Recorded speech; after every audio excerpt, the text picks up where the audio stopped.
이사야의 예언의 말씀을 시작합니다. 1절 말씀부터 5절까지를 우리 한 절씩 읽읍시다.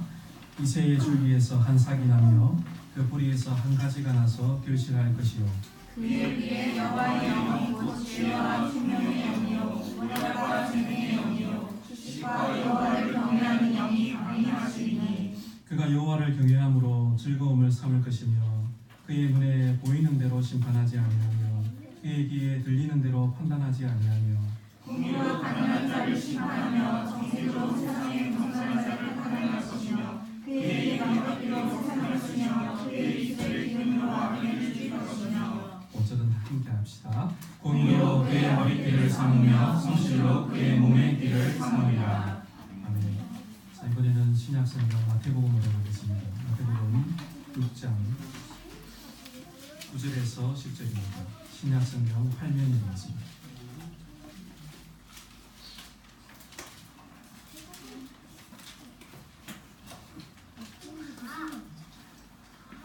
예수님께서 제자들에게 이렇게 기도하라라고 하면서 기도를 가르쳐 주십니다. 9절과 10절. 그러므로 너희는 이렇게 기도하라. 하늘에 계신 우리 아버지여, 이름이 거룩히 여김을 받으시오며 나라가 임하시오며 뜻이 하늘에서 이루어진 것 같이 땅에서도 이루어지이다. 아멘. 함께 기도합시다.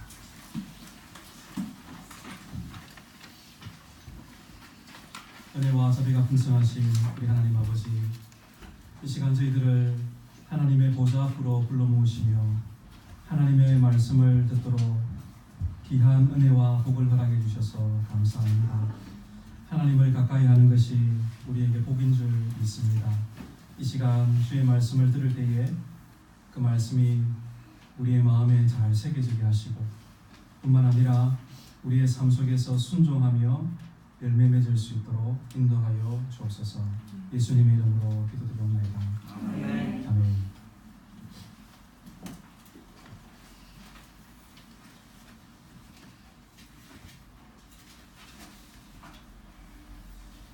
주기도문을 우리가 함께 배우고 있습니다.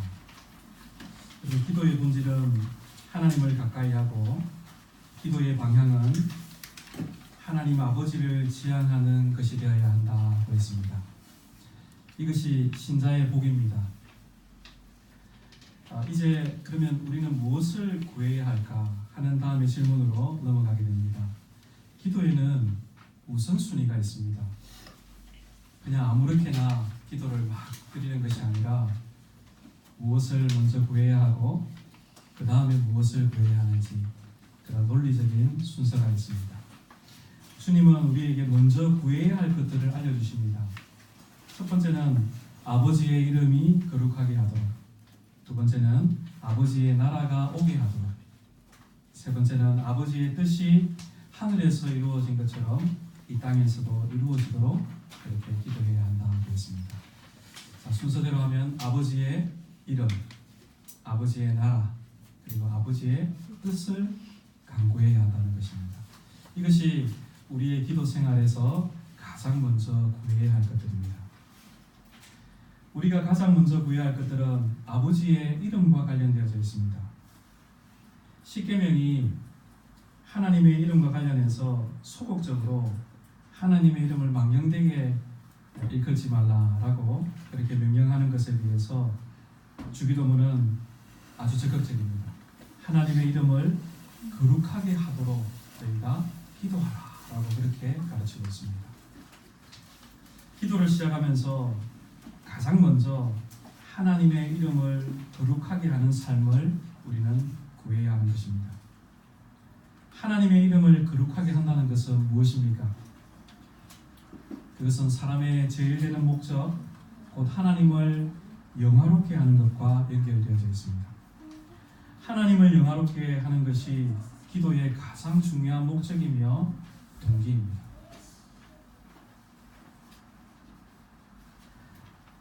만일 인생의 목적이 무엇인지 알고 있지만 우리가 그러한 삶을 살기를 구하지 않는다면 그것은 야고보 사도가 말씀하고 있는 행함이 없는 믿음이요 그런 믿음은 죽은 믿음이라고 할 수가 있습니다. 그래서 주님은 제자들에게 사람의 어뜸이 되는 목적을 기도 가운데 가르쳐 주시면서 하나님의 이름을 거룩하게 하는 삶을 위하여 기도하라라고 그렇게 가르치신 것입니다. 우리 예수님은 하루를 시작하시면서 항상 기도로 시작하셨습니다. 마가복음 1장 35절을 보면 예수님은 새벽 미명에 기도하셨다. 습관을 따라 기도하셨다라고 가르치고 있습니다. 모든 첫 열매는 하나님의 것이기 때문에 하루의 처음 시간을 주님의 것으로 돌리는 이러한 태도는 굉장히 아름답지요. 주님을 존중하는 태도라고 할 수 있습니다. 처음의 것을 드리는 것은 모든 것을 드린다는 의미가 담겨져 있습니다. 시작이 방향을 결정하듯이 하루의 첫 시간이 그날 하루 전체의 방향과 성격을 결정하게 됩니다. 우리가 일상의 하루를 시작하면서 예수님처럼 하나님을 가까이 하고 하나님을 지향한다면 우리는 길을 잃지 아니하고 올바른 방향으로 서게 되는 것입니다. 주님이 하루를 여시면서 그 첫 시간을 하나님 아버지를 지향하면서 우리 주님은 무엇을 구했을까? 하늘에 계시는 아버지를 향하여 그의 시선을 두면서 그러면 주님께서 무엇을 구했을까? 우리는 주기도문을 통해서 충분히 주님이 구하신 내용을 유추해 볼 수 있습니다. 주님은 하나님의 이름을 거룩하게 하는 삶, 곧 하나님을 영화롭게 하는 삶을 구했을 것입니다. 그래서 제자들에게 기도를 가르치시면서 가장 먼저 너희들이 구해야 할 것은 하나님의 이름이 거룩히 여김을 받으시도록 그렇게 기도해야 한다라고 가르치셨던 것입니다. 우리는 일상에서 이렇게 하나님의 이름을 귀하게 여기는 삶을 살도록 부름을 받은 사람들입니다. 그 사람들이 바로 기독교인이요 신자들이죠. 우리는 하나님의 이름을 영화롭게 하는 일을 위하여서 모든 일상의 부름을 받습니다.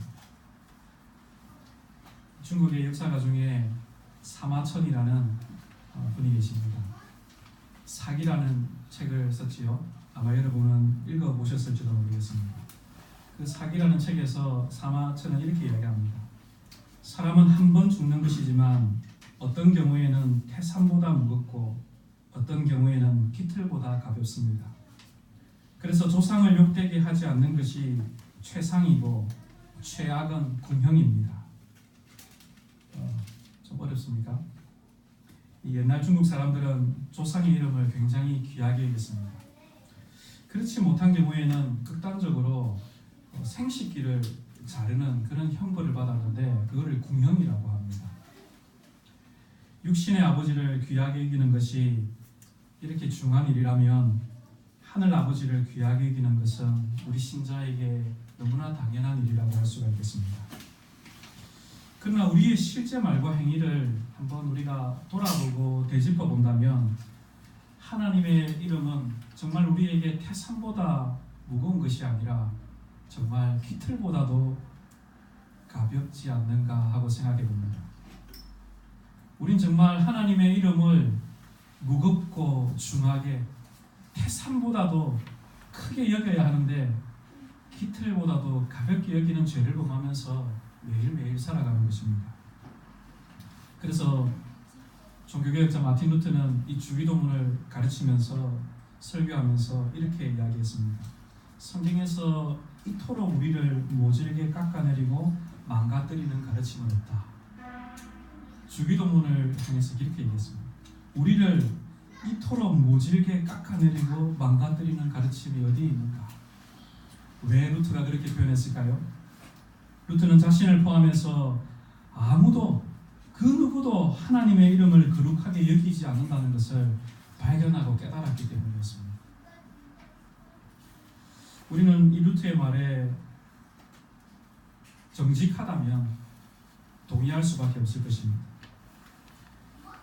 불신자들이 하나님의 이름을 멸시하고 하나님의 이름을 향하여서 그런 모면하는 그런 이제 상황들은 우리가 얼마든지 이제 이해할 수 있지만 신자들이 하나님의 이름을 무시하고 하나님의 이름을 중하게 여기지 않는 신자나 불신자나 그렇게 크게 차이가 없는 것을 우리는 보게 됩니다. 천사들은 하나님을 향하여서 이렇게 노래했습니다. 거룩하다 거룩하다 거룩하다 주 하나님 전능하시니여 그의 영광이 온 땅에 충만하도다. 그러나 천사들과 달리 우리의 본성은 주님의 이름을 소중하게 다루지 않는 것입니다. 그래서 우리의 첫 번째 강구를 바르게 드리려고 한다면 무엇보다도 내가 죄인이라는 사실을 깨달아야 합니다.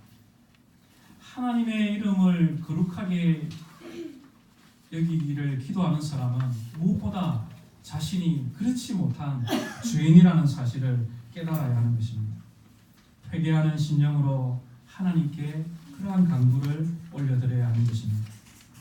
그래서 헬무트 틸리케라는 독일의 목사님은 그의 주기도문 설교에서 하나님을 아버지라고 부르는 사람은 가슴을 칠 수밖에 없다 이렇게 표현했습니다. 여러분 어떠합니까? 지난 시간에 하나님을 아버지라고 부르는 것이 우리에게 얼마나 큰 은혜인가 하는 것을 배웠는데 그 다음이어서 첫 번째 강구에서 우리는 하나님의 이름을 하나님 아버지를 부르면서 나의 가슴을 치지 않으면 아니 되는 것입니다. 그래서 이 틸리케 목사님은 이렇게 기도했습니다. 한번 들어보십시오. 제가 먼 나라에서 아버지께 옵니다. 제가 아버지의 아들이라 일컬음을 감당하지 못하겠습니다. 아버지, 제가 아버지의 이름을 거룩히 여기지 못했습니다.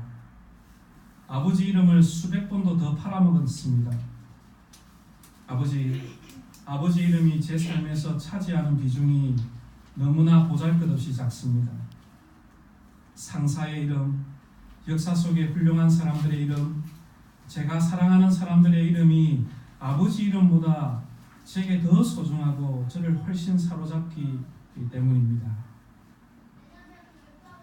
주기도문의 이 첫 번째 강구에서 우리 모두가 배우고 기도해야 할 내용은 아버지의 이름이 그 어떤 세상의 사람보다 크게 보이고 태산 같은 무거움으로 내 삶에 차지해야 한다는 것입니다. 오늘 그런 복이 여러분에게 있기를 바랍니다. 두 번째로 아버지의 나라가 임하도록 우리는 기도해야겠습니다. 예수님은 하나님의 나라가 가까이 왔다라고 그렇게 선언하시면서 그의 공생애를 시작하셨습니다. 예수님의 모든 가르침과 사역의 요점을 한마디로 말하자면 하나님 나라라고 할 수가 있습니다. 하나님의 나라는 예수 그리스도와 함께 시작한 것이지요. 그러나 사실 이 주제는 성경 전체를 관통하는 주제입니다. 신구약 성경 전체를 하나의 주제로 말하라고 한다면 사람들은 주저하지 아니하고 하나님의 나라, 그 하나님의 나라가 바로 이 신구약 성경 전체를 감동하는 주제라고 그렇게 이야기할 것입니다. 하나님 나라는 주제는 구약의 창세기에서부터 시작이 됩니다. 아담과 하와가 뱀의 꼬임에 넘어가서 불순종하고 범죄한 직후에 하나님은 그 상태로 버려두시지 아니하고 장래에 올 메시아에 대한 약속을 주셨습니다. 바로 여자의 후손이 뱀의 머리를 상하게 할 것이라는 약속이었습니다. 그러니 하나님의 나라는 그 약속과 함께 세상 역사 속에서 계속해서 작동하고 진행이 되어지고 있었던 것입니다. 구약은 하나님의 나라가 임할 것이라는 약속의 말씀입니다. 신약은 그 하나님의 나라가 이제 예수 그리스도와 함께 실제로 임했다는 그 약속의 성취에 대한 말씀입니다. 이렇게 구약은 약속, 신약은 그 약속의 성취를 다루고 있습니다.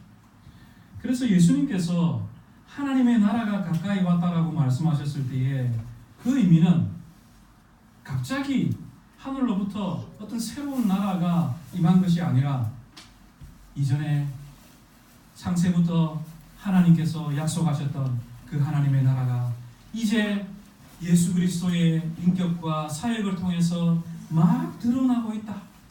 이제 나를 통하여서 개봉박두, coming soon, 이제 나를 통하여 하나님의 나라가 드러날 것이다 하신 말씀인 것입니다. 신약 성경으로 볼 때 하나님의 나라는 그리스도 안에서 사탄의 권세가 제압되고 사탄에 매여서 종살이하던 사람들을 건져내시는 하나님의 구속의 통치를 뜻합니다. 하나님의 나라는 하나님의 통치입니다. 하나님의 통치가 이제 시작됩니다. 그리스도 예수를 통하여서 시작됩니다. 우리는 이것을 복음서의 모든 곳에서 확인합니다. 여러분이 복음서를 읽으실 때에 페이지를 느낄 때마다 매 장마다 그 하나님의 나라가 그리스도를 통해서 어떻게 임하고 있는가를 보게 됩니다. 주님은 귀신을 쫓아내시면서 하나님의 나라가 현재 임하였다라고 하셨습니다. 주님 당신을 강한 자를 결박하시고 그 세간을 역탈하는 더 강하신 분으로 그렇게 계시하셨습니다. 예수님은 사탄을 세상의 왕자에서 완전히 끌어내 버리셨습니다. 그렇다고 해서 이 사탄이 완전히 무장해제가 된 것은 아닙니다. 사탄의 군대는 여전히 우는 사자와 같이 신자와 교회를 삼키기 위해서 여전히 날뛰고 있고 공격하고 있습니다. 세상의 마지막 때가 될수록 이 사탄의 공격은 더 맹렬하고 거세어질 것이 분명합니다. 우리는 사탄의 이런 공격들을 우리의 생활 속에서 우리의 주변에서 그렇게 목격하면서 지나고 있습니다. 오늘날의 인권과 평등이라는 그 미명 아래서 동성애를 옹호하는 사람들 봅니다. 남녀는 양성이 아니라 다양한 성이 존재한다라고 주장하는 그런 사람들을 우리는 보게 됩니다. 성매매는 자기가 스스로 결정한 노동의 한 분야다라고 표현도 이제 성노동, 나의 노동의 가치를 인정해달라고 그렇게 주장하는 사람들의 목소리가 점점점 커져가고 있습니다. 낙태 역시도 마찬가지죠. 정당한 자기의 결정권을 산모가, 어머니가 주장하게 해달라고, 그래서 내 아이도 내가 스스로 없앨 수 있게 해달라고 그렇게 합법적인 것을 그렇게 주장합니다. 여러분, 사탄은 기독교의 선한 가치를 무너뜨리기 위해서 모든 힘을 다하고 있습니다. 우리는 타이로든 혹은 자이로든 이 어둠의 세력을 따르는 사람들이 이 땅에 존재하고 있고, 그들의 주장과 논리가 많은 사람들, 특별히 청소년들이나 젊은이들을 넘어뜨리고 있다는 사실을 우리는 기억을 해야겠습니다. 그러나 우리가 또 한 가지 기억해야 될 사실은, 비록 사탄의 군대가 이 땅에서 아무리 강할지라도 하나님의 나라를 이길 수 없다는 것을 우리는 기억해야겠습니다. 베드로는 주는 그리스도시요 살아계신 하나님의 아들입니다 라고 신앙을 고백했을 때에 주님께서 베드로에게 내가 반석 위에 이제 내 교회를 세우겠다라고 하시면서 그 교회를 음부의 권세가, 지옥의 권세가 이기지 못할 것이다 라고 그렇게 말씀하셨습니다. 하나님의 나라는 그리스도와 함께 임하기 시작했고, 성령이 오셨을 때에 확정되었고, 주님이 다시 오실 그날에 완성되어질 것입니다. 이 하나님의 나라를 이길 권세는 그 어디에도 없습니다. 성경은 예수 그리스도와 그의 신부인 교회가 사탄과 그의 하수인들과 그 모든 악에 맞서 싸워서 마침내 이길 것이다 라고 말씀하고 있습니다. 그래서 우리의 종말론은 패배의 종말론이 아니라 승리의 종말론입니다. 우리의 마지막은 패배하고 쫓겨나가는 굴욕적인 마지막이 아니라, 성경은 신자의 마지막에 대하여서 승리와 환호와 즐거움과 어린 양의 혼인잔치로서 우리의 마지막을 묘사하고 있습니다. 우리가 나라가 임하시오며 라고 기도하는 것은 바로 그 때문입니다. 그 하나님의 승리를 위하여서 우리는 매일매일 기도해야 하는 것입니다. 우리는 사탄과 그 세력들에 의해서 위협받는 모든 곳에서, 그것이 이제 오프라인뿐만 아니라 온라인에서도 마찬가지입니다.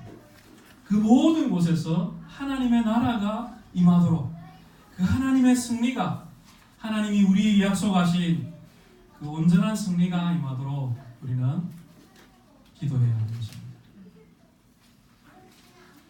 오늘 여러분의 기도가 그런 기도가 되기를 바랍니다.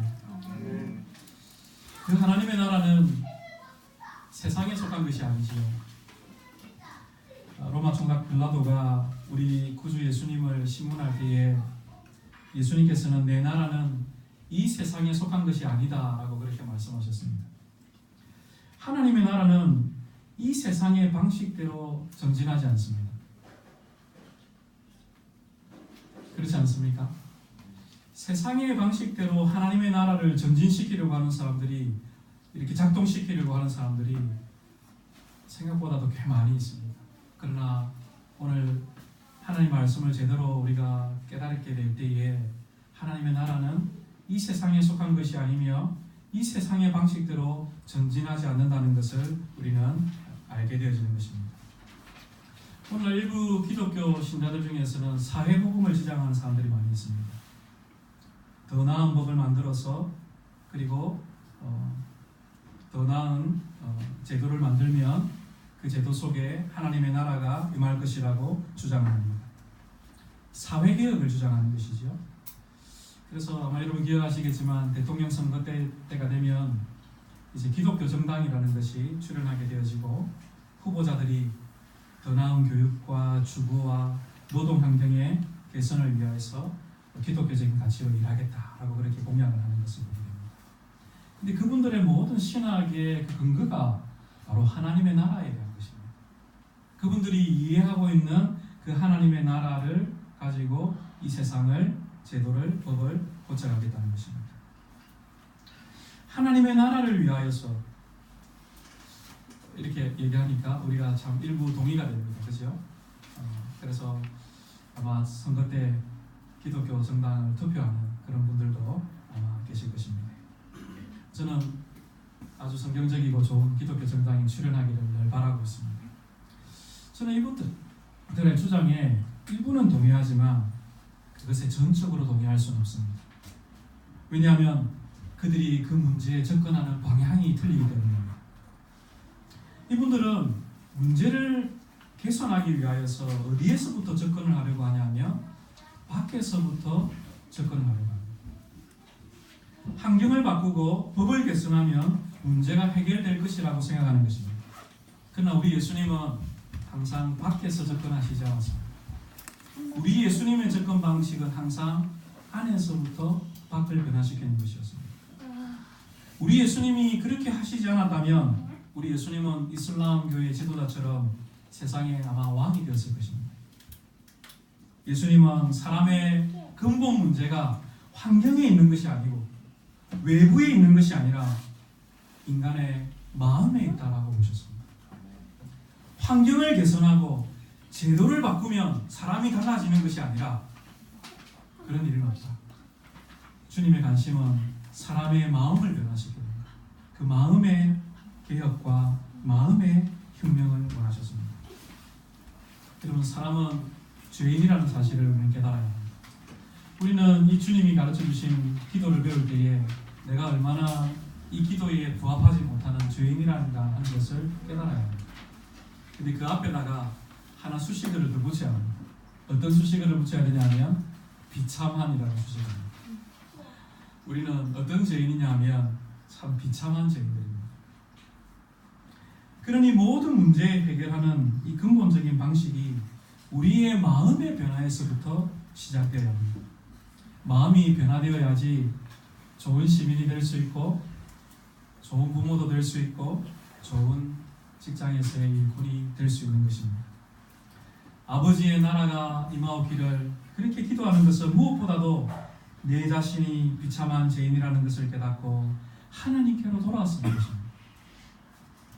예수님은 니고데모에게 사람이 물과 성령으로 거듭나지 아니하면 하나님의 나라에 들어갈 수 없다라고 그렇게 말씀하셨죠. 그럼 하나님의 나라는 우리가 회개하고 복음을 믿을 때에 주 예수 그리스도를 믿음으로 영접할 때에 임하는 신령한 나라, 이 세상에 속하지 아니하는 신령한 나라라는 것을 믿으시기를 바랍니다. 무엇보다 내 마음의 지성소에 하나님의 왕위가 세워지도록 우리는 기도해야겠습니다.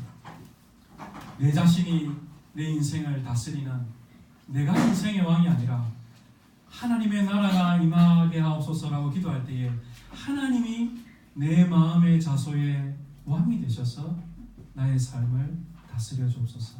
그렇게 우리는 기도하는 것입니다. 주님을 왕으로 모신 사람, 회심한 사람은 지속적으로 은혜와 순종에서 자라기를, 즉 거룩하여지기를 기도합니다. 아버지의 나라가 임하도록 기도하는 것은 회심만을 위해서가 아닙니다. 회심한 이후의 삶, 곧 거룩한 삶을 위해서입니다. 비록 하나님의 통치가 우리의 마음에서 시작되었지만 우리는 여전히 죄인이며 불완전하며 반항심으로 가득 차 있습니다. 내가 정직한 사람이라면 내가 얼마나 하나님의 말씀에 어긋나고 비끄러져 있는지를 제대로 알 것입니다. 내 안에 작은 순종이 있다면 그것은 전적인 하나님의 은혜죠. 내가 하나님의 말씀을 따라서 사는 사람이 정말 한치라도 있다면 그것은 모두가 하나님의 역사입니다. 나는 그렇게 할 수 없는 사람입니다. 그래서 우리는 우리의 육신의 정욕과 악한 생각과 하나님을 대적하여 하는 모든 죄에 맞서면서 온전한 순종을 위하여서 하나님의 나라가 임하도록 그렇게 기도해야 하는 것입니다.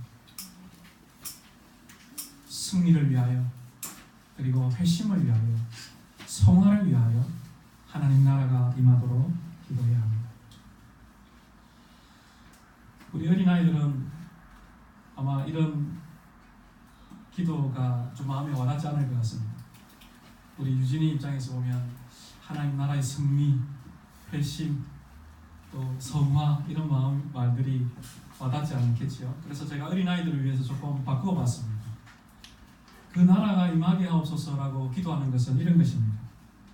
하나님 아버지, 저의 마음에 하나님을 찬양하는 마음을 주세요. 이건 청년대 학생들도 마찬가지겠죠. 유행가에 쩔어서 세상 음악에 쩔어서 살아가는 우리 모두에게 다 해당되겠습니다. 하나님, 저의 입술에 하나님을 찬양하는 찬양을 주옵소서. 죄에서 벗어나는 마음을 주세요. 날 위해 흘리신 주님의 보혈을 날마다 느끼는 마음을 주세요. 날마다 새 마음을 주세요. 하나님의 사랑으로 가득한 마음을 주세요. 바르고 착하고 깨끗한 마음을 주세요. 주님을 닮은 마음을 주세요. 이해심이 많은 마음을 주세요. 이런 모든 것이 바로 하나님의 나라가 임하도록 간구하는 것이라고 할 수가 있겠습니다. 여러분, 이런 기도를 할 수 있는 사람은 참으로 복된 사람입니다. 오늘 여러분이 또 우리의 자녀들이 그런 복된 사람이 되기를 주님의 이름으로 축원드립니다. 우리의 마음에 하나님의 나라가 임하면 다른 사람의 마음에도 그 나라가 세워지기를 소망하게 됩니다. 여러분, 너무 자연스럽지 않습니까?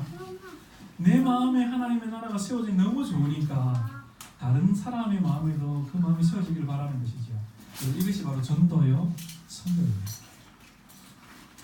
그래서 전도는, 선교는 하나님 나라가 확장이 되어지는 것입니다. 교회 사역과 목회자의 모든 활동은 이 각 사람의 마음의 삶 속에 하나님 나라가 세워지도록 돕는 일입니다. 그것은 기도로만, 물론 기도가 중요하지만 기도로만 되지 않죠.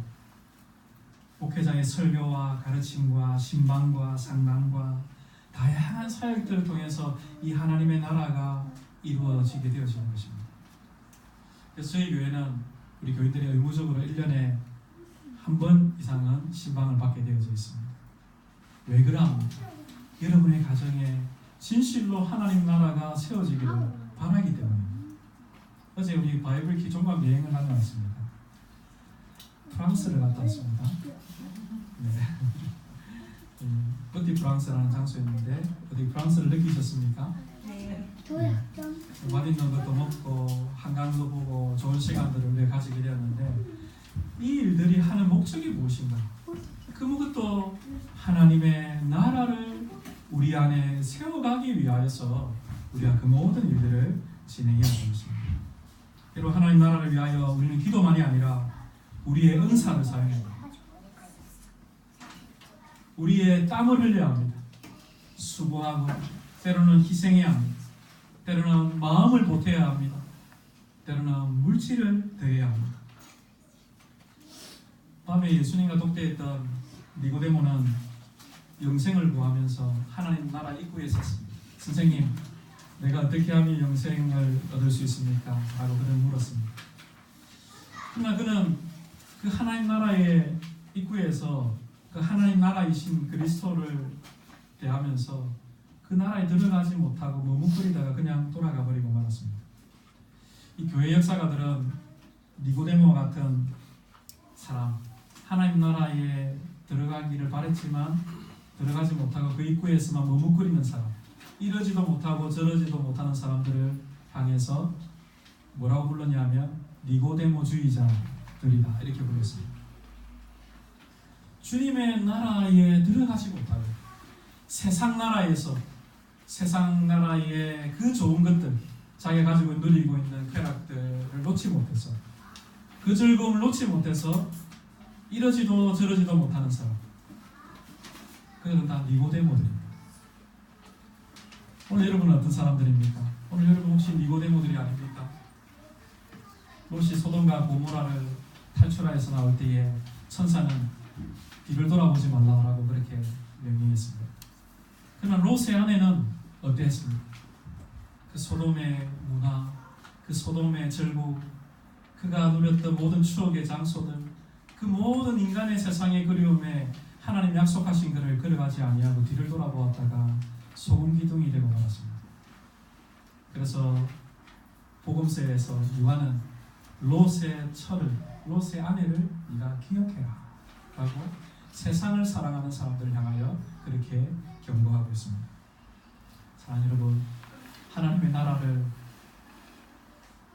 우리가 바라보고 그 나라에 참여해야 하는데, 그리고 그 나라를 바라보면서 내가 내 모든 은사들을 사용해야 하는데 혹시 지금도 머뭇거리면서 그렇게 살고 있다면 여러분 마음에 이 하나님 나라에 참여하기를 원하는 간절한 마음을 달라고 하나님께 기도하기를 부탁드리겠습니다. 자, 이렇게 그 나라와 그 영광에 참여하기를 바라는 것, 이것이 다름 아니라 이 세 번째 강구입니다. 즉 하나님의 뜻이 하늘에서 이루어진 것 같이 땅에서도 이루어지는 것입니다. 교회와 공동체에서 하나님을 섬기기 위해서 적극적인 자세로 뛰어들어야 하늘에서 작정된 하나님의 뜻이 이 땅에서 시행되고 이루어지게 되는 것입니다. 우리를 통하여 하나님의 뜻이 온 땅에 퍼지도록 나를 사용해 달라고 우리는 부르짖어야 합니다. 이것이 세 번째 강구입니다. 사도 요한은 예수님의 첫 기적을 혼인잔치에서 물이 포도주로 변한 그 사건이었다라고 기록하고 있습니다.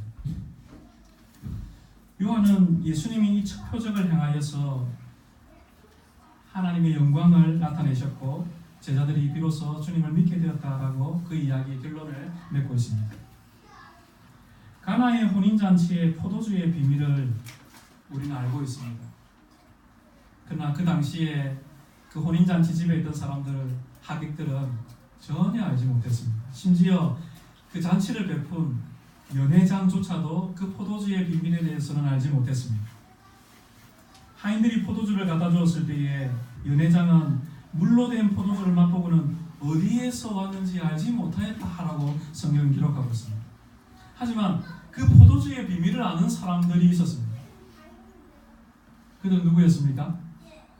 바로 그 항아리에 물을 아구까지 채워넣었던 그 집의 하인들이었습니다. 하인들은 포도주의 비밀을 아는 사람들이었습니다. 주님의 말씀대로 돌 항아리에 물을 채워넣었던 그 하인들은 포도주의 비밀을 알고 있었을 뿐만 아니라 주님의 그 영광에 참여하는 사람들이었습니다. 여러분, 주기도문의 세 번째 강구가 그와 같습니다. 물로 변한 포도주를 나르던 그 하인들이 포도주의 비밀을 아는 그 영광에 참여했던 것처럼 하나님의 영광을 온 삶으로 체험하게 해달라고 부르짖는 간구가 바로 주님의 뜻이 이 땅에서 이루어지도록 간구하는 것입니다. 하나님 나라에 내가 참여하게 해달라는 것입니다. 저는 이 설교를 준비하면서 우리 교회가 그 가나의 혼인잔치 집에 있는 그 돌 항아리 6개와 정말 많이 닮았다 이런 생각을 했습니다. 그 돌 항아리라는 것이 집 입구에 있습니다. 볼품이 없고 사람들의 주목을 받지 못하는 그런 물건이지요. 그러면서 저는 우리 교회를 생각했습니다. 우리 교회 역시도 세상에 주목을 받지 못하는 작은 교회입니다. 교회 앞을 지나가는 사람들이 가끔씩 이렇게 고개를 돌려서 교회 간판을 한번 보고 저희 건물을 한번 보고 고개를 갸우뚱하고 지나갑니다. 그분들이 말은 안 해서 그렇지 무슨 의미로 그랬는지 저는 압니다. 우리 교회는 아직 자립을 하지 못하는 교회입니다. 예배 소서가 없기 때문에 이렇게 가정을 주일마다 오픈하여서 예배와 교육과 모든 것을 감당할 수밖에 없는 정말이지 돌 항아리 6개와 같은 그런 교회입니다. 이 유대인들에게 있어서 6이라는 숫자는 항상 완전수 7에 모자라는 부족한 숫자입니다. 모자라는 숫자이지요. 결핍의 숫자가 6입니다. 그래서 돌 항아리 6개가 있다는 이 의미는 굉장한 중요한 의미를 가지고 있습니다. 사랑하는 여러분, 이 돌 항아리 6처럼 우리는 주목받지 못하고 또 부족한 교회이지 모릅니다. 그러나 여러분, 이곳에 그리스도의 말씀에 순종하려는 하인들이 있다면 전혀 다른 그림이 나옵니다. 그렇지 않습니까? 이곳에 그리스도의 영광에 참여하려는 사람들이 있다면 이곳이 다름 아닌 표적의 현장입니다. 포도주의 비밀을 아는 사람들이 바로 여러분이라면 이곳은 하늘에 있는 하나님의 작정, 곧 하나님의 뜻이 실행되어지는 현장이며 장소인 것입니다. 혼인집의 하인들은 비록 종의 신분들이었습니다. 그러나 하나님의 영광을 그 순간에 온 삶으로 체험했던 사람들이었습니다. 그들의 이름이 성경에 기록되어지지 않습니다. 그러나 그들은 그리스도와 함께한 사람들이었고 땅에 임한 그 하나님의 나라의 영광, 구약시대의 모든 선지자와 율법과 그리고 모든 것들이 가르치던 그 메시아의 영광을 몸소 체험하고 그것을 보았던 사람들이 되었었던 것입니다. 사랑하는 여러분, 오늘 저와 여러분이 그런 사람들이 되기를 축복합니다. 하나님 나라의 영광에 참여하는 사람, 그 하나님 나라의 영광을 몸으로 체험하는 사람이 되게 해달라고 우리는 기도해야겠습니다. 우리는 내 뜻이나 우리의 뜻이 아니라 하나님의 뜻이 이루어지기를 구해야 합니다. 때로는 그것이 내 뜻대로 맞지 않더라도, 나의 계획과 맞지 않더라도 주님처럼 아버지의 뜻대로 하옵소서라고 기도하면서 주님의 영광을 온 삶으로 체험하는 사람들이 되시기를 주님의 이름으로 간절히 축원드립니다. 오늘 말씀을 생각하시면서 함께 찬양으로 받아봅시다. 우리 일어나서 함께 시편 찬송 123편 찬양드립니다.